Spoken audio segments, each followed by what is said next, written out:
فسحة للعلم كنا نلتقي والحب والإخلاص زاد قلوبنا نمضي إلى نور اليقين ونرتقي قمم الفلاح وتاجنا أخلاقنا.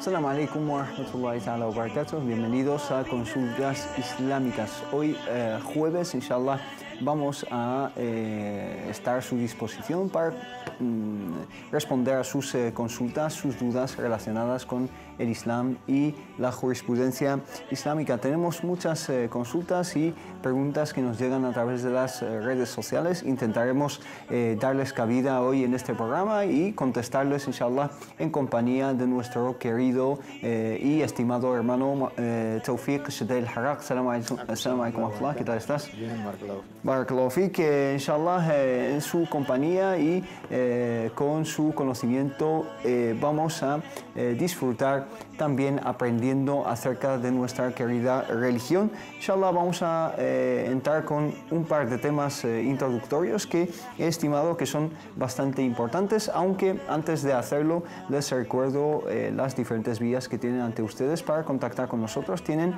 el número de teléfono que es el 911 73 02 51, 911 73 02 51. Nos pueden llamar en directo desde España, y si nos llaman desde fuera del país, pues simplemente deben marcar el prefijo de España, que es el 0034. Y también, si lo prefieren, nos pueden mandar un email al correo que aparece en pantalla, que es consultas@cordobainternacional.com, y tienen la página de Facebook de Consultas Islámicas, que es facebook.com/consultas islámicas, todo seguido. Ahí nos pueden contactar también a través de mensajes en privado. Inshallah, los podemos plantear aquí en directo. Hermano Tawfiq mencionaba dos temas bastante importantes, al menos a mi entender. Al principio me gustaría una serie de indicaciones, consejos en esta temporada estival. Estamos ya a principios de agosto, acabamos de pasar por el puente de agosto, muchísima gente se ha desplazado a diferentes puntos, tanto de España como del extranjero, para pasar sus vacaciones con sus familias y sus seres queridos. No obstante, pues estaría bien dar una serie de indicaciones en este contexto para la gente pasar sus vacaciones en diversión y en un buen ambiente, pero sin cruzar una serie de límites, digamos, dentro del Islam. Hablamos de personas musulmanas, sobre todo, por supuesto, que puedan disfrutar al mismo tiempo, que eso no vaya en detrimento de su religión y de su ética musulmana, su moral musulmana, ¿no? أولا بسم الله الرحمن الرحيم الحمد لله والصلاة والسلام على مولانا رسول الله وعلى آله وصحبه من والاه. En nombre de Allah, el clemente, el misericordioso, alabado sea Allah subhanahu wa ta'ala. Paz y bendiciones sobre su último mensajero, el profeta Muhammad, sobre su noble familia y sus nobles compañeros, y sobre todos nosotros que estamos siguiendo sus pasos hasta el día del juicio final. Amén. La verdad es un tema que ya toca, no solamente por las fechas, pero tratarlo desde las perspectivas islámicas es sumamente importante. Sí. El ser humano, en su concepto islámico, ya hemos mencionado más de una vez, está bidimensional. Está la faceta material, está la faceta espiritual. Y las dos siempre tienen que ir en buena armonía y equilibrio. Ahora toca este mes de vacaciones, sin entrar en esta planificación occidental del trabajo y la vida, pero cabe entender en nuestra religión islámica algo que se llama la diversión. Hay gente que entiende que el ser humano debe estar en plena ibada, adoración de Allah subhanahu wa ta'ala las 24 horas del día. ¿Qué concepto quizás nuestra religión, amada y querida religión islámica, pues a la hora le da a este concepto del entretenimiento, de la diversión, de pasarlo bien? Es importante, por eso te felicito, la verdad, por esta pregunta. Allah subhanahu wa ta'ala, cuando nos relató la historia de Yusuf, la historia del profeta José, la pasía con él, es una sura que la verdad yo la recomiendo para todo el mundo, sobre todo a nuestra juventud. Contiene muchas lecciones. Muchísimas muchas lecciones en un reflexiones, ¿no? contexto, lo que pasa a un adolescente, un joven, chico o chica, da igual, pero está rica en lecciones y la moraleja es importante, nos da bastantes respuestas. El contexto cuando los hermanos de José, de Yusuf, alayhi salam, pidieron a su padre, Jacobo, alayhi salam, la paz de Allah sea sobre todos ellos, que se les puede dar el permiso de dejar a Yusuf que se vaya con ellos, narta wa nal'ab. Sí. Ahí está, digamos, lo que yo quería llegar, para divertirnos, para jugar. Y esto pues, nos da a entender el concepto islámico en general, desde esta alía coránica, desde jugar, desde divertirse, está totalmente permitido. Si los hijos de un profeta, entre ellos un profeta que es José, hijo de Jacobo, hijo de Ishaq, hijo de Ibrahim, la paz de Allah sea sobre todos ellos, ahí entendemos el concepto, el precepto islámico de este hecho, que es la diversión y jugar, el entretenimiento, siempre dentro de los, digamos, límites que ha puesto nuestra amada y querida región islámica. Nos quedamos con este ejemplo del profeta Yusuf como punto de partida para tratar este tema, aunque me gustaría atender una llamada que tenemos y volver, inshallah, a este tema en unos instantes. Tenemos al teléfono a Carla desde Alicante. Salam alaikum. Wa alaikum salam. Adelante, hermano. Miren, yo quería preguntarles, yo soy una musulmana convertida y casada con mi marido, es marroquí, y desde hace un tiempo hacia acá resulta que en las reuniones familiares tengo el marido de mi tía, o sea, que es hermana de mi madre. Sí. Pues el marido de mi tía, yo lo considero como tío, porque yo me he criado toda mi vida, es mi tío, no de sangre, pero aquí no hay diferencias como en Marruecos, en el parentesco, así. Pues resulta que mi marido ahora me dice que estoy haciendo haram en saludar a mi tío con 2 besos. La forma típica, vamos, de saludar aquí. No, de la calle no saluda a nadie en esta forma, porque no entiendo cómo haram, pero mi pregunta es si realmente no debo besarlo con 2 besos a mi tío, porque en principio para mí es mi tío, pero realmente no lo es. Es que esa era la pregunta. Muy bien. Sí, desde un punto de vista islámico es lícito o no este tipo de saludo, especialmente con este miembro de su familia. ¿Entendida? ¿Alguna otra duda? No, en principio no. Muchísimas gracias y enhorabuena por el programa. Gracias a usted. Barakallahu fik. Salam alaikum. Buenas tardes. Buenas tardes. Contestamos rápidamente a esta pregunta, si te parece, hermano Saufik. Es el marido de su tía materna, la hermana de su madre. Durante toda la vida pues, la ha tratado como un miembro más de la familia, un tío, ¿no? Y nos pregunta acerca de esta manera de saludar. Sí, el Islam es lo mismo, sea en Marruecos, sea en España, sea donde sea. Las leyes de Allah son válidas para cualquier espacio y tiempo. 2, ¿debemos adaptar el Islam a nuestras circunstancias o debemos nosotros islamizarnos por completo? Esto es importante. Si vamos cada uno, pues contextualiza o adaptando el Islam a su circunstancia temporal, personal, ¿qué se quedaría de nuestro Islam? Cuando aceptamos el Islam, lo aceptamos, alhamdulillah, en su totalidad, integral, y Allah nos ordena hacer según nuestras capacidades. Taqullaha mastata'tum. Debemos tener conciencia y piedad de Allah subhanahu según nuestras posibilidades. Saludar con los 2 besos a alguien que, digamos, no entra en los mahram. Mahram es todo aquel que se puede casar con él. Está prohibido. Que no se puede casar. Que no se puede. Padre, su los tío, hijos, su tío, sangre. Sí, Estos son los mahram.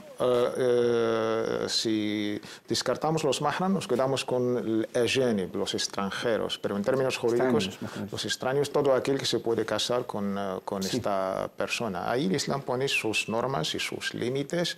Da igual si estás aquí, si estás en Marruecos, si estás en España, haciendo las cosas según nuestras capacidades, teniendo el temor de Allah subhanahu wa ta'ala.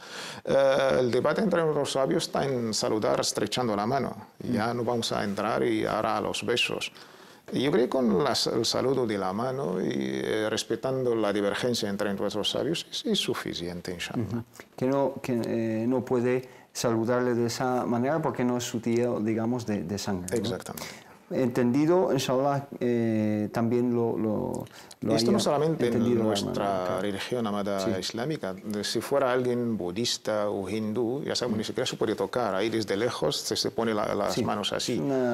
Es algo, cada cultura tiene sus normas y hay que entenderlas y acatarlas según nuestras posibilidades, inshallah. Entendido, Barakallahu Fik. Volviendo al tema, hablabas del profeta Yusuf, José, y cómo pues tiene cabida en esa historia al principio pues esta noción de diversión, de juego, esa faceta lúdica del ser humano, ¿no? Exactamente, ya hemos visto desde el libro de Allah subhanahu wa ta'ala, cuando trataron temas según la Sharia islámica, siempre nos basamos sobre el libro de Allah y la sunna. En el libro hemos visto que es totalmente legítimo jugar, divertirse, alhamdulillah. En la sunna, pues hay un concepto... Disculpa, Allah subhanahu wa ta'ala describe la vida humana como un juego y una diversión, ¿no? Y más de una alía. ¿No? Sí. En la sunna del profeta Muhammad sallallahu alaihi wasallam hay un concepto básico. ¿Cuál es? Esto nos va a ayudar a solucionar casi nuestra vida. Hay que dar a cada uno su derecho merecido.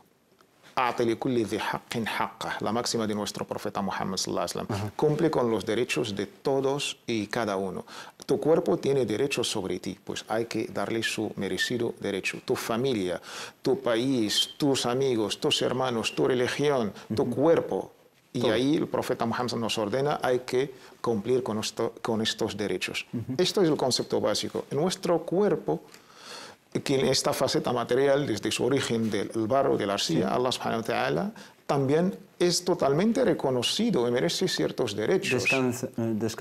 Descansar, jugar, divertirse, la alimentación, todo esto. Y seríamos juzgados y preguntados mañana por no cumplir estos derechos. Esto es importante. El profeta Muhammad sallallahu alaihi wasallam, quizás la mayoría de nosotros desconocemos su faceta de esta parte de la diversión, de, digamos, los chistes verdaderos, esta faceta, las bromas, y que es como humano y mensajero, la paz de Allah sea sobre él. El profeta sallallahu alaihi wasallam, pues en esta faceta, los libros del ahadith tienen todos estos capítulos de muzah, Nabi sallallahu alaihi wasallam, las bromas, la diversión del profeta sallallahu alaihi wasallam, lo hacía con los niños, lo hacía con las mujeres, con los hombres, con todo el mundo, la risa, y escuchaba también de sus compañeros. Incluso nos consta, hay un noble compañero, Nu'ayman, que Allah esté complacido con él, su especialidad era hacer reír al profeta Muhammad sallallahu alaihi wasallam. Bromista, ¿no? Bromista totalmente, Nu'ayman, que Allah esté complacido con él.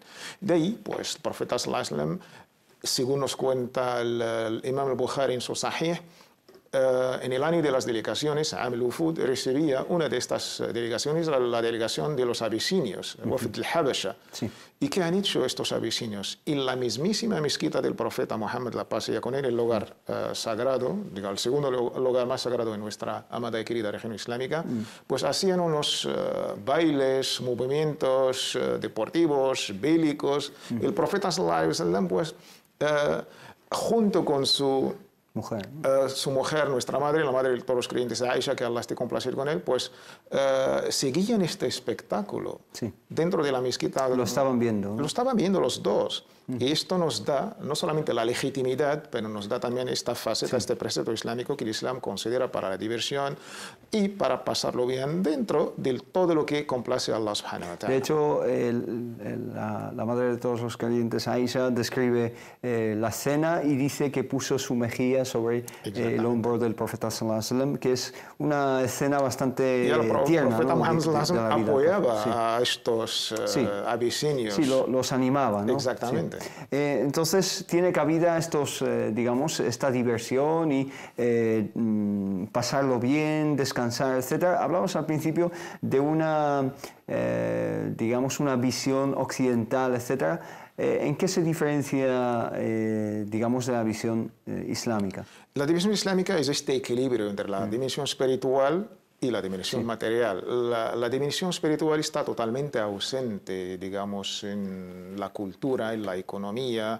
El día se ha dividido sobre 8 horas, la semana 5 días de trabajo. De hecho, las vacaciones en muchos países europeos se han convertido o han adoptado esta dimensión totalmente hedonista, ¿no? Solo el placer, y se han olvidado de cualquier vertiente o factor espiritual, religioso, etc. Se pierde totalmente esa noción y esa idea de que todo acto humano es una ibada, es una adoración a Allah subhanahu wa ta'ala. Incluso la diversión puede ser una ibada, una adoración. Teniendo la niyya, la intención, cualquier acto quizás meramente es solamente un hecho sencillo, normal, no contempla la faceta de la adoración, pero teniendo esta niyya seremos recompensados, inshallah.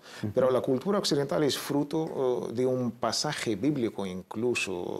Hay que ponerlo en consideración, el concepto que Dios creó los cielos y la tierra en los famosos 6 días y en el 7º día descansó. Esto choca totalmente con nuestra cultura islámica. Este descanso, si Dios es todopoderoso, ¿cómo va a sentir cansado y tenía que descansar? Aquel famoso sabbat. Pero esta es la base, digamos, ideológica. Sino al contrario, como tú mencionabas, teniendo la niyya en un acto lúdico, pues un acto quizás meramente no entendemos algo de adoración, pero teniendo la niyya, Allah subhanahu nos recompensa. Ahora me ha venido a la mente una imagen tan divertida, nos cuenta el Imam Ahmad en su Musnad. En una de las batallas del profeta Muhammad sallallahu alaihi wasallam, la mujer que estaba con él era Aisha. Y al dejar pasar que el ejército los adelanta, se quedaron el profeta Muhammad sallallahu alaihi wasallam junto con Aisha ahí detrás, pero solos. ¿Sabes qué dijo el profeta Muhammad sallallahu alaihi wasallam a nuestra madre Aisha? Le preguntó como un plan de una propuesta. ¿Qué tal, Aisha, si nos vamos a hacer una carrera? ¿Tú te imaginas al mensajero de Allah? Sí. Vamos a correr. Mensajero de Allah, esta palabra tan, digamos, que entra con heiba, con este respeto, va a correr. Y esto es lo bueno y lo hermoso de nuestra religión islámica. Nuestra religión islámica es humana, es realista. Pues sí, señor, los dos empezaron a correr. ¿Y quién ganó la carrera? Claro, por supuesto, Aisha era joven, fuerte, que Allah esté complacido con ella. Pasaron años hasta que nuestra madre Aisha ganó peso. Ganó peso, incluso se olvidó del tema. Sí. Pero hubo una circunstancia casi igual, otra batalla, se quedaron detrás, y volvió el profeta insistiendo que van a hacer otra carrera aquí, pues vamos a correr los dos. Esta vez, ¿quién ganó? Pues ganó Muhammad, el mensajero de Allah, la pasea con él, pero dijo como si fuera ya una revancha, pues esta es por la otra. Ya estamos empatados, ¿no? Empatados. Muy bien, antes de pasar al otro tema, unas preguntas que te lanzo, hermano. Esta pregunta, por ejemplo, que nos envía por Facebook el hermano o hermana, no sé exactamente, Pach Jan, dice: Salam alaikum, tengo una pregunta para consultas islámicas, estoy comprometida, es una hermana, hace 6 meses y mi prometido es de Estados Unidos y ya he hablado con mis padres y el imán para pedir mi mano. La pregunta es, ¿está permitido que él me vea sin velo antes de casarnos? Gracias. Primero, ¿qué papel tiene el imán ahí? Ya hemos dicho, sí. El matrimonio islámico es un acto y contrato civil, la aceptación mutua, el wali, el tutor, las familias, pero entiendo que la hermana está en un proceso de khitbah, hay un compromiso, sí. No hay un contrato, digamos. No es un matrimonio. Entonces, durante la época del khitbah no son matrimonio, ni mucho menos marido y mujer. No está permitido la opinión del jumhur que veía, digamos, según la pregunta que pregunta nuestra hermana. Sí, que lo que era ilícito antes lo sigue siendo. Hasta que no hay un contrato firmado del matrimonio, no son marido y mujer, entonces quedarán como dos, alhamdulillah, pues hombre y mujer, los límites que ha puesto nuestra sharia islámica, todo menos la cara y las 2 manos. Muy bien, barakallahu fik. Otro hermano, Isa Azaitar, nos dice: Salam alaikum, mi nombre es Fátima, entonces envía el mensaje a través de otra cuenta. Es Fátima y es de Madrid. No tenía conocimiento alguno de que tenía que dar zakat por ignorancia los años que llevo trabajando. Mi marido, ya que no sabíamos leer ni escribir, ni teníamos a nadie que nos explicara bien este tema del zakat. Tenemos 5 hijos y no pudimos ahorrar nada hasta hace cosa de 12 años que pudimos ahorrar unos 12.000 euros de las antiguas, 12 millones de las antiguas pesetas aproximadamente, y actualmente tenemos unos ahorros de 28.000 euros. Mi pregunta es, por todos esos años que no teníamos conciencia de que teníamos que dar zakat, tenemos que sacarlo también ahora. Tuve conocimiento hace 3 años de que teníamos esta obligación de otorgar o sacar zakat, y lo hemos estado dando. Muchas gracias por todo. Salam alaikum. Zakat, sabemos su importancia, es un pilar de los 5 pilares de nuestra amada y querida religión islámica, y la ignorancia no es, digamos, no justifica la no entrega de un derecho de Allah subhanahu wa ta'ala. Y en el zakat hay 2 derechos para entender: el derecho de Allah subhanahu wa ta'ala, pero también está el derecho de los pobres y los necesitados y la gente desamparada. Sí, de hecho zakat se llama de alguna forma el derecho de los pobres en el dinero, la hacienda de los ricos, ¿no? Buscar el saber es un deber de todo musulmán y musulmana, como ha dicho el profeta sallallahu alaihi wasallam en el famoso hadith: Talabul ilmi faridatun ala kulli muslim. No hay excusa hoy en día, alhamdulillah, de no conocer, digamos, estos preceptos islámicos, y sobre todo la entrega de zakat, que es uno de los 5 pilares. Hay gente que realmente desconoce, musulmanes que desconocen cosas incluso más elementales. Por eso felicito la verdad a la hermana, sensibilidad que tiene, pero para todos los que están viendo, no hay excusa a la hora de, sobre todo lo más básico y de los pilares. De ahí, pues, debe hacer tauba por esta ignorancia, y la solución es a partir de ahora, alhamdulillah, empezar a estudiar y preguntar, y luego hacer tauba por estos años anteriores, sobre todo el derecho de Allah subhanahu wa ta'ala, pero queda pendiente los derechos de estos pobres durante estos años. Pendientes la deuda de Allah y de sus gente, estos pobres y necesitados. Debe hacer un cálculo aproximativo a partir de aquel año que ella más o menos... 12 años, dice. Tenía ahorros durante 12 años, más o menos, de esos 12 millones de pesetas que no sabría convertir ahora mismo a los actuales euros, más o menos. 72.000. Más o menos, 72.000 euros de los actuales euros. Sí. En Nisab, la primera condición para entregar zakat es tener este mínimo imponible, el equivalente de unos 85 gramos de oro puro, y pasar un año lunar. De ahí la hermana debe hacer un cálculo aproximativo, tampoco no tiene que aproximativo de estos años, y multiplicarlo por el, digamos, número de años, sacando el 2,5%. Entregarlo, inshallah, a los pobres y la gente más necesitada. Barakallahu fik. Y también por los ahorros actuales que tienen, que son 28.000. Lo suma todo, inshallah, y lo saca. Barakallahu fik, el otro tema que quería tratar también es un tema bastante delicado, que es estas fatwas o traducciones de fatwas que circulan especialmente por las redes sociales y que muchísimas personas comparten y difunden, y algunas veces o son erróneas o simplemente enfocan la cuestión que tratan, o el tema que están tratando desde una perspectiva, simplemente desde una escuela jurídica. Dicen tal cosa es lícita o es ilícita en una escuela solamente, mientras que en otras escuelas la opinión es diferente, ¿no? ¿Qué podemos decir acerca de este tipo de información que circula y las personas que las comparten? Primero debemos saber la importancia de lo que es el fatwa. El fatwa es algo sumamente importante, y alguien teniendo en cuenta lo que es el fatwa, pues lo va a pensar más de una vez. Sí. El fatwa es lo que ha dicho el imam Ibn al-Qayyim al-Jawziyya, el famoso discípulo de Sheikh al-Islam Ibn Taymiyyah, y además su explicación lo ha tratado como un título de un famoso libro suyo, I'lamu al-Muwaqqi'in an Rabbil Alamin, avisando a esta gente que firma en nombre de Allah subhanahu wa ta'ala. Firma esa fatwa, ¿no? Si tú decretas algo halal o haram, estás haciendo el papel de Allah subhanahu wa ta'ala. Sí. ¿Tienes alguna autoridad de decretar esto es halal o haram, bid'a o sunnah, prohibido, permitido? si estás diciendo esto, es gravísimo. Solamente pues, forma parte de los atributos de Allah subhanahu wa ta'ala. Pero teniendo los estudios y la preparación académica, teniendo en contacto con la gente de Ahlul Dhikr, la gente del saber, y teniendo ciertos requisitos. El fatwa no está al alcance de todos.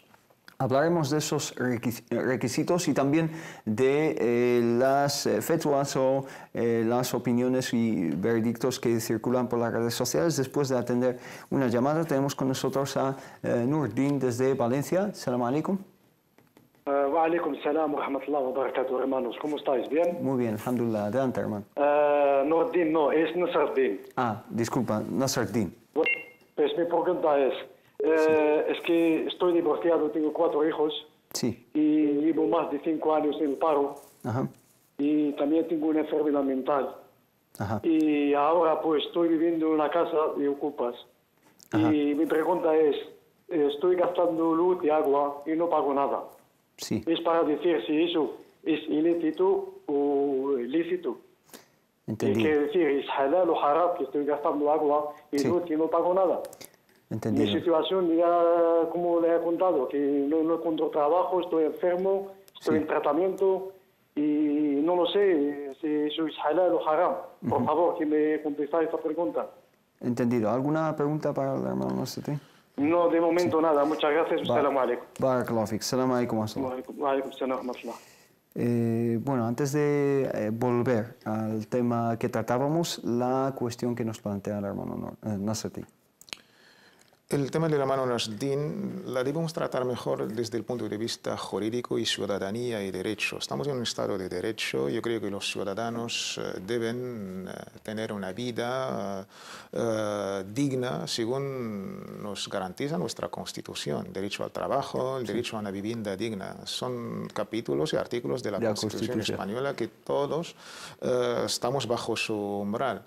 El hermano pues debe acudir a los servicios sociales, al ayuntamiento. Hombre, damos por hecho que está en contacto con ellos y ha acudido porque además sufre esta enfermedad mental y estará, digamos, con tratamiento y psicólogos incluso. Sí. Hay que agotar todas las vías posibles. Desde entrada, desde el punto de vista islámico, esto es haram. Apropiarse de una propiedad que no es tuya es totalmente haram. Esto hay un consenso y no vamos a discutir. Es obvio, ¿no? Es obvio. Sí. Algo que no es tuyo islámicamente, no solamente islámicamente, es por razón, por ley, por lógica. Teniendo la condición o la circunstancia de nuestro hermano, debemos como solucionar todos los medios posibles, desde la asistencia social, desde las asociaciones, desde el mundo civil, desde todo esto, y que han hecho los hermanos en Valencia, el centro islámico, la mezquita, la comunidad musulmana. Yo creo que es el ejemplo de los musulmanes. Sí. De ahí, y dar la respuesta fácil, no, hay una necesidad, y esta necesidad nos permite fringir conceptos básicos de halal o haram, no es, digamos, la respuesta, y ahí todo el mundo se va a dormir feliz, no, al contrario. ¿Cuál es el deber de la sociedad civil? ¿Cuál es el deber de nuestros hermanos? ¿Cuál es el deber de toda una ciudad?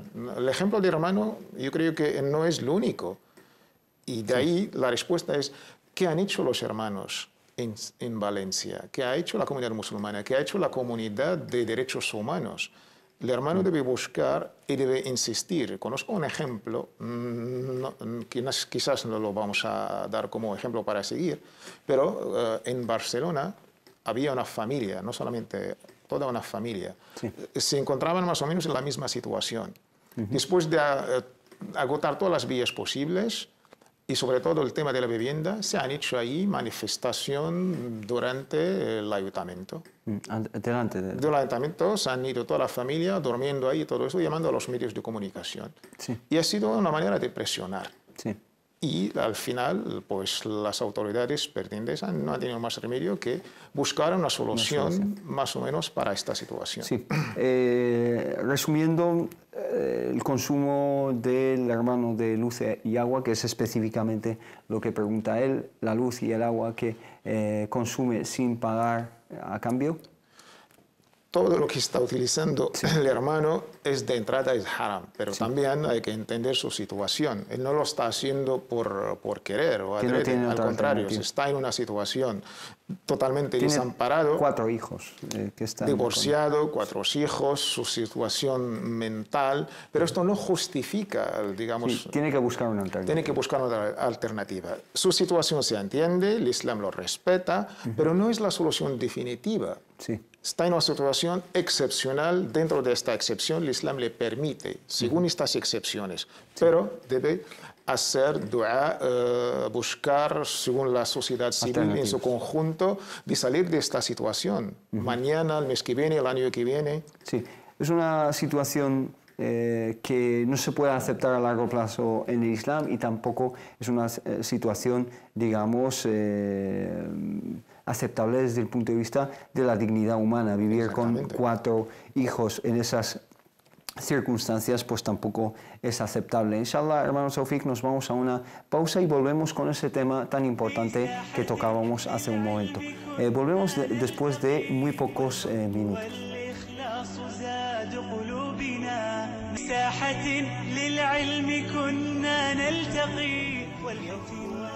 Bienvenidos de nuevo a Consultas Islámicas. Nos habíamos quedado con muchas preguntas pendientes que nos quedan de las redes sociales, pero también habíamos empezado un tema bastante interesante acerca de las fatwas o opiniones jurídicas que circulan, por no decir que pululan por las redes sociales. Habías hablado de la sacralidad de la fatwa, la importancia y el peso, la responsabilidad que la persona que la pronuncia tiene que tener. También ibas a mencionar los requisitos o condiciones que tiene que tener la persona que pronuncia ese tipo de veredictos. No solamente en el dominio del fatwa, en cualquier disciplina o cualquier ciencia hay que tener conocimiento del tema que estamos tratando. Yo, por ejemplo, no he estudiado medicina, no me atrevo a dar una receta a cualquier paciente y mucho menos a hacer una operación quirúrgica.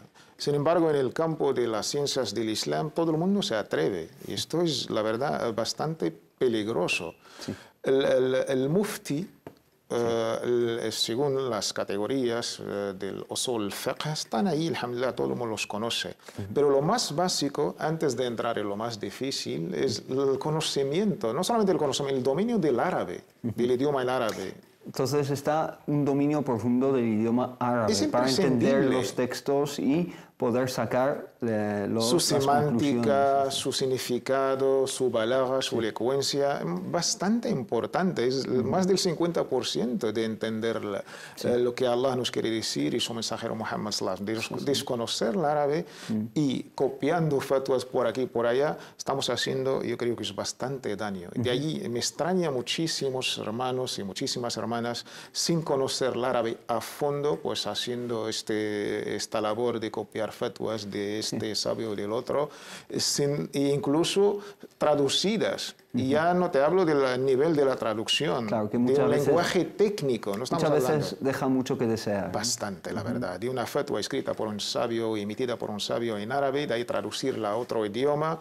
Yo creo que, la verdad, estamos haciendo bastante manipulación y de ahí se está haciendo bastante daño. Y luego, pues, estudios de las ciencias islámicas básicas, desde el hadith, pasando, no el hadith solamente en su recopilación o número de cuentos hadith, pero también su sabiduría. Sí, a la autenticidad de los hadiths. Esto es lo básico, pero aparte de la autenticidad y todo esto, el significado es de este hadith. Claro. Esto es otra ciencia, fiqh al-hadith, que es totalmente diferente. El entendimiento, la comprensión, la buena y justa comprensión de estos textos. A veces textos nos parecen como contradictorios entre sí. Hay toda otra ciencia, mukhtalaf al-hadith, la ciencia que solamente trata este campo de los hadiths que a nuestra manera... Aparentemente son contradictorios, pero realmente una persona bien versada en esa ciencia puede mostrarte la armonía entre los significados de ambos hadiths. Y sobre todo las ciencias del Corán, que es la primera fuente por excelencia de nuestra amada y querida región islámica. Exacto. Todas las ciencias del Corán, desde el discurso hasta la semántica, pasando por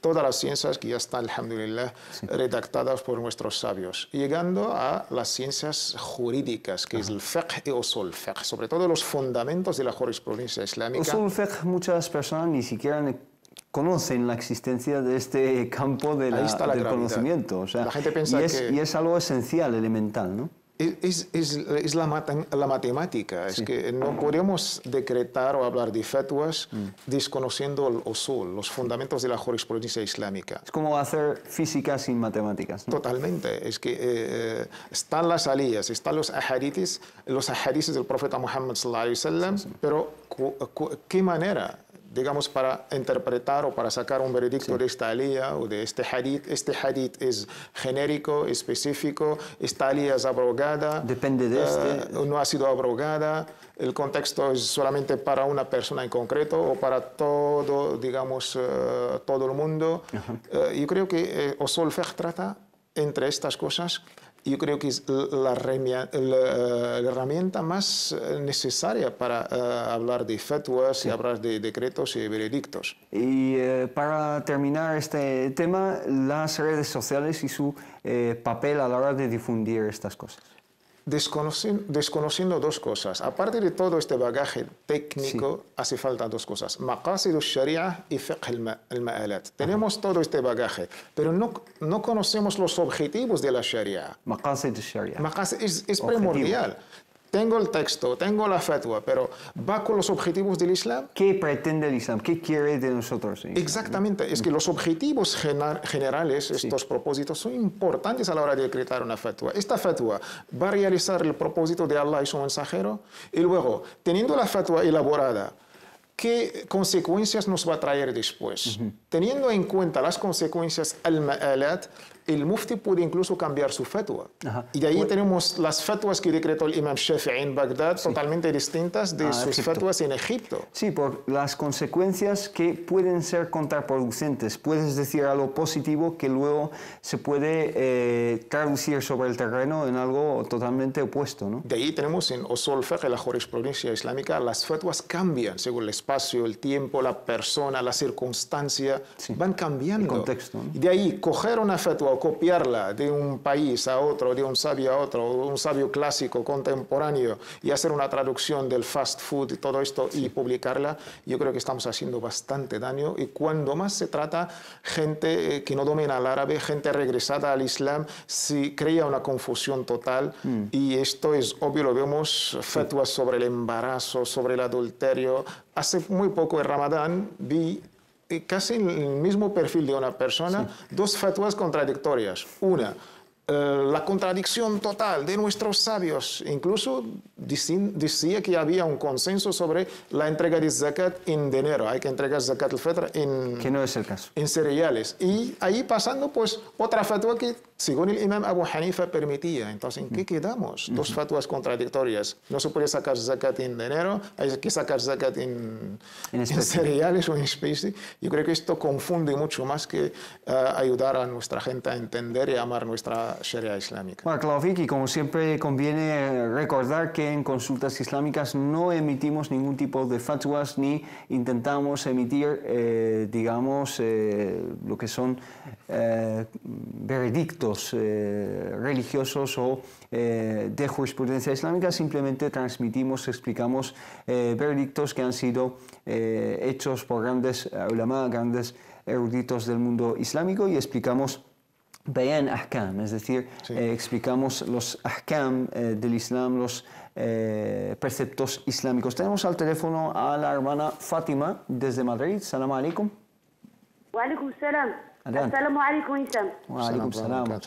Assalamu alaikum, Tawfiq. Wa alaikum salam wa barakatuh. Pasta Mohamed Said. Sí. Assalamu alaikum.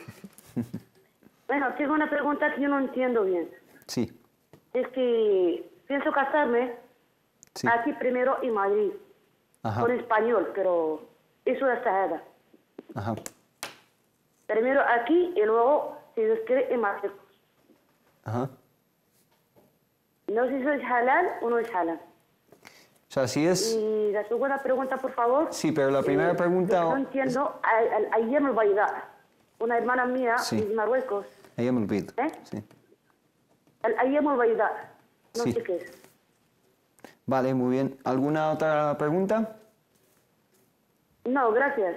Gracias. Assalamu alaikum, mabruk al-Barram. Barakallahu fik, jazakallah khair. Assalamu alaikum wa bueno, dos preguntas. La primera, si la he entendido bien, se quiere casar con un hermano que ha entrado al Islam, hizo su shahada aquí y en otro país, creo que en Marruecos ha dicho, dice si es lícito casarse con este hermano.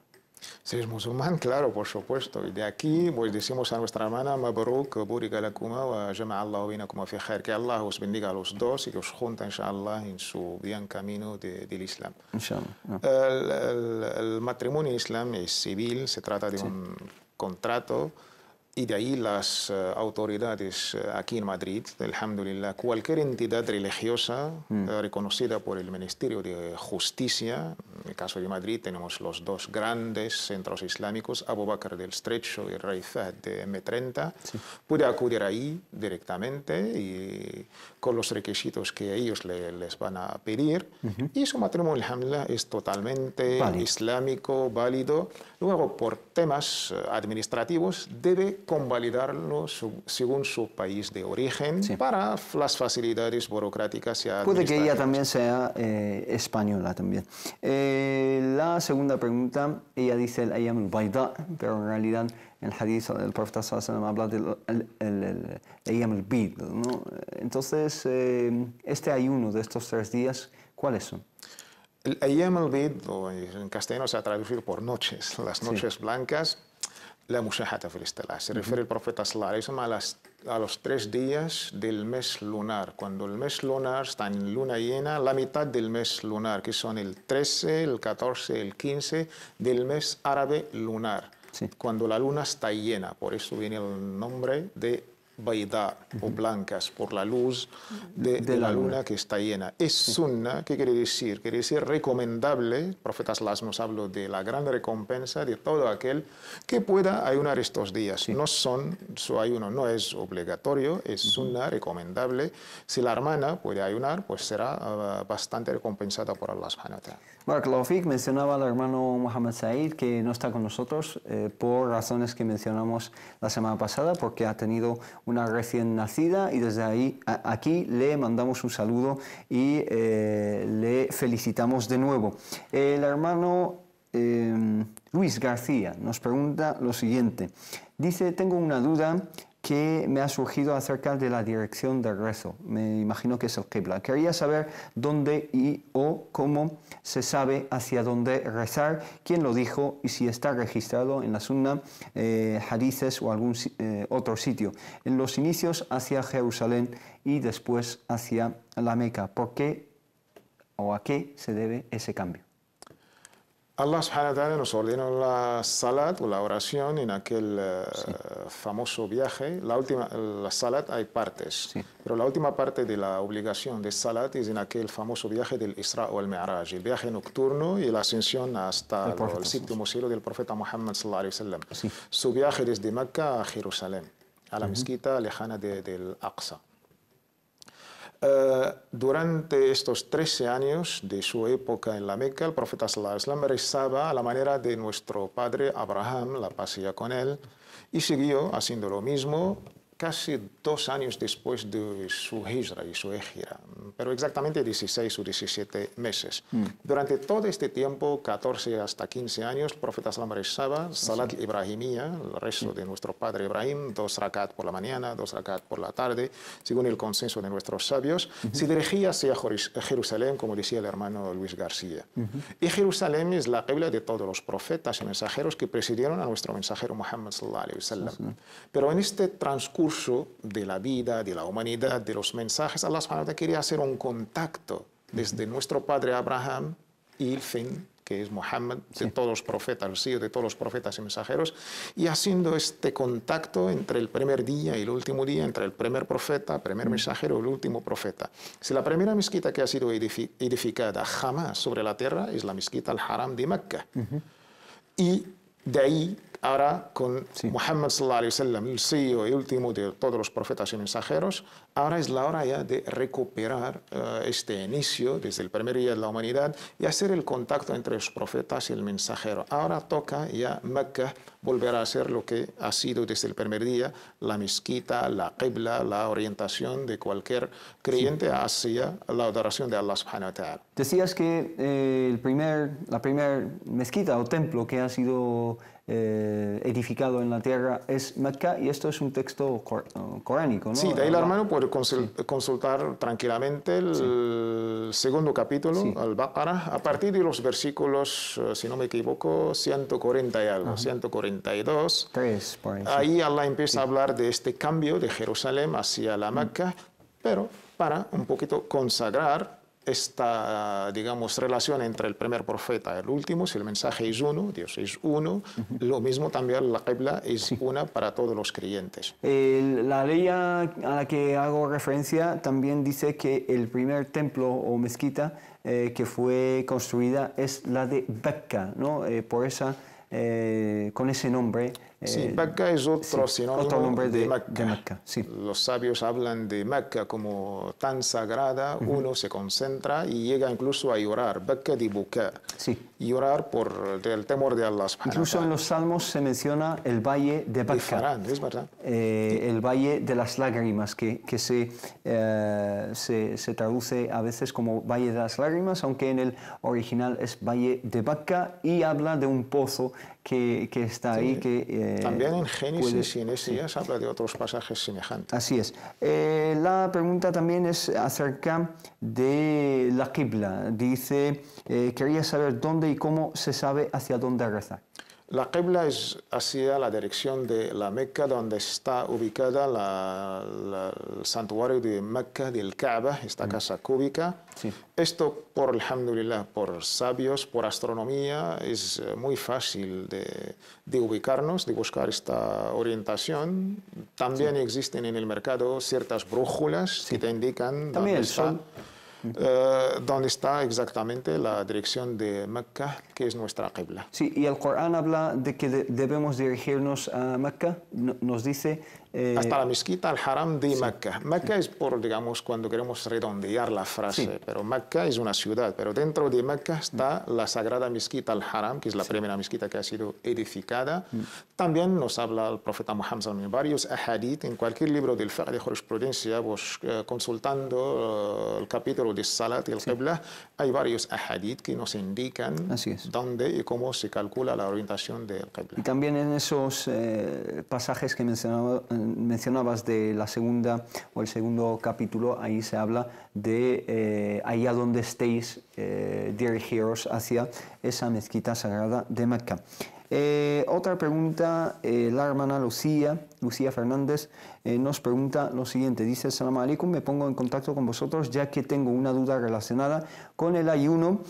Quisiera saber si se pueden realizar ayunos voluntarios por otra persona, es decir, para el ayuno le cuenta a la otra persona, buscando así su bien y buscando lo mejor para esa persona. ¿Se puede hacer el ayuno por otras personas o no? Si nos referimos al ayuno obligatorio, por consenso no se puede. De la persona que está viva. Nos dice la otra persona, no está fallecida, no debe ningún ayuno, simplemente es hacerlo por esa persona en su nombre. Tengo intención de ayunar algún día por otra persona para hacerle todo el bien posible. Inshallah podáis darme respuesta. Esta persona está viva, Muchas gracias. Sí, está viva, no está fallecida. Si la persona está viva, ayunar y dedicar la recompensa del ayuno por estas personas, hay un debate entre nuestros sabios, hay una divergencia, hay un khilaf. La escuela Maliki y Shafi'i lo prohíben totalmente, no se puede, incluso puedes rezar por alguien, lo comparan de esta manera. Sin embargo, la escuela Hanafi y la escuela Hanbali lo permiten, ayunar o hacer sadaqa o hacer dua o recitar el Corán y dedicar su recompensa a la persona viva o muerta, ellos lo permiten. Sin embargo, yo personalmente aconsejo a la hermana no hacer este tipo de actos, porque hay bastante divergencia en estos temas y con el sadaqa y dua. Y mientras esta persona está viva, yo creo que ayudarle en cosas concretas, mucho más importante de estos actos en concreto, salat, el ayuno. Yo creo que la divergencia entre nuestros sabios es una divergencia interesante. Y evitarla sería lo mejor y lo aconsejable. Evitarlo, ¿no? Tenemos al teléfono al hermano Hassan desde Alicante. Salam alaikum. Salam alaikum. Alaikum salam. Me pregunta... Sí. ¿Tسمعني؟ Sí, te escuchamos. شوف عندي واحد بغي نسقسيك على حسب en español si es posible. Tengo un amigo... Sí. Vale. Que tengo un amigo que trabaja en el matadero. Sí. Entonces que le ha preguntado y me dijo que es que Qul Bismillah o Qul porque es imposible, porque no... Todo está pinchado con la máquina. Y entonces, ¿por qué tanta gente? Yo he tirado 24 años en Madrid. Y entonces, pues la gente jura por jura y luego se van a la mezquita a rezar y porque me pregunta así, con perdón, estoy un poco nervioso. No, está bien, está bien. Simplemente si puede bajar en la televisión y escucharnos por el teléfono. Vale, voy a bajar. Vale, gracias. Vale, perdona. Sí, te escuchamos perfectamente, sí. Perdona. Díganos. Ahora, Sí. ¿ahora me oyes? Sí. ¿Me oyes, no? Ajá. Hablaba usted de Madrid. Bueno, yo he tirado 24 años en Madrid. Sí. Entonces, lo que pasa ahora, estoy aquí en Alicante, y que estoy currando, estoy trabajando en Alicante, y tengo mi residencia aquí, tengo mi casa aquí en Alicante. Sí. Entonces, pues ayer mismo yo estoy hablando con un carnicero aquí en Alicante, y digo, pues mira, yo te digo una cosa, porque tengo un amigo de Tángel, que trabaja el matadero, y otro lo he conocido aquí por casualidad también, que tiene 2 criaturas, y estamos hablando y tal, me dijo que son 3.000 o 500 tantos mil de dentro pollos y corderos y tal, y eso, que todo mentira que te diga, pues está matado halal. Ajá. Que es difícil... Entonces esa es la pregunta mía. Es porque difícil... la gente se va a la mezquita y jura porque sabemos esto. Ajá, entendido. Creo que ha quedado un poco clara la pregunta. Enseguida le contestamos, hermano Hassan. Barakallahu fik. ¿Te ha quedado claro, no? Sí, creo que ha quedado bastante claro. Perdona. No pasa nada. Barakallahu fik. Jazakallahu khair. Assalamu alaikum. La pregunta del hermano Hassan básicamente es que en los mataderos es muy difícil determinar que los animales hayan sido sacrificados de manera islámica. Incluso las personas que lo llevan a cabo ahí, personas musulmanas, juran que es llevado de manera islámica, pero personas como él que han trabajado décadas en los mataderos, pues aseguran esta dificultad, ¿no? Entonces surge esta duda, ¿no? Es un tema que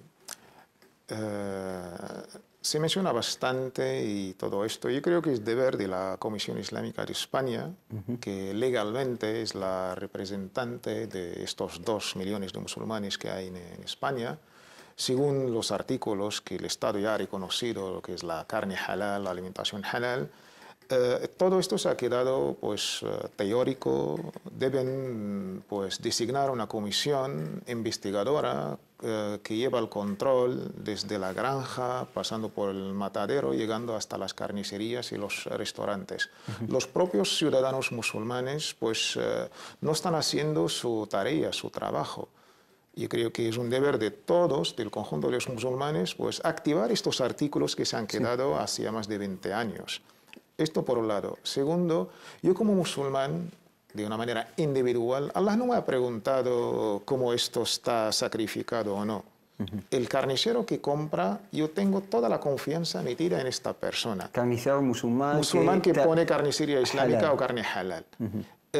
Si yo traslado la pregunta a otro país, si a Marruecos o Kuwait, usted tiene la certeza que este pollo, esta carne de cualquier animal halal está sacrificado a la manera. Entonces nos vamos a ir al matadero a buscar. Esto es algo que el Islam no me lo ha pedido.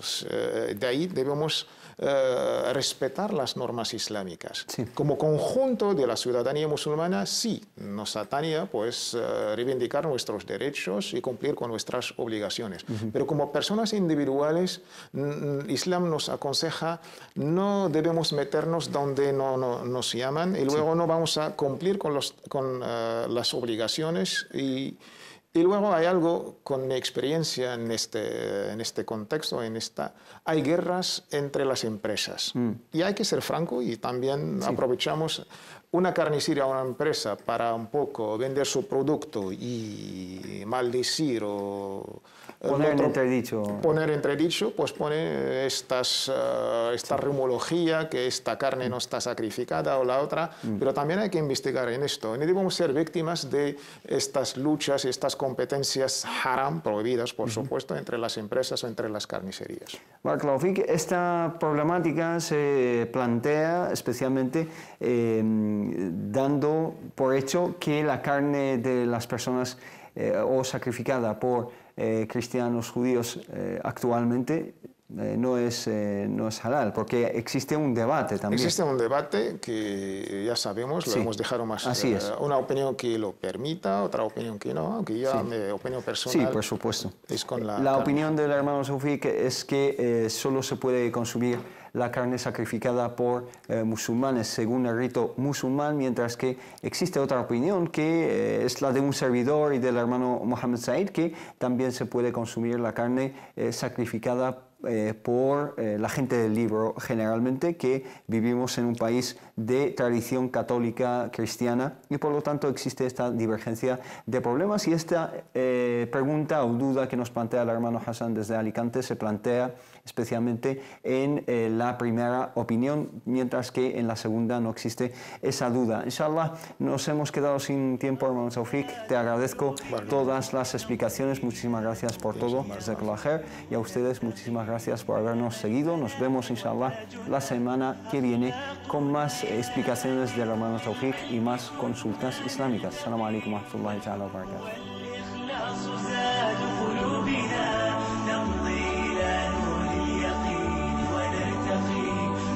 الفلاح وتاجنا أخلاقنا نسعى إلى طلب العلوم وفهمها حتى تضيء بشمسها أرواحنا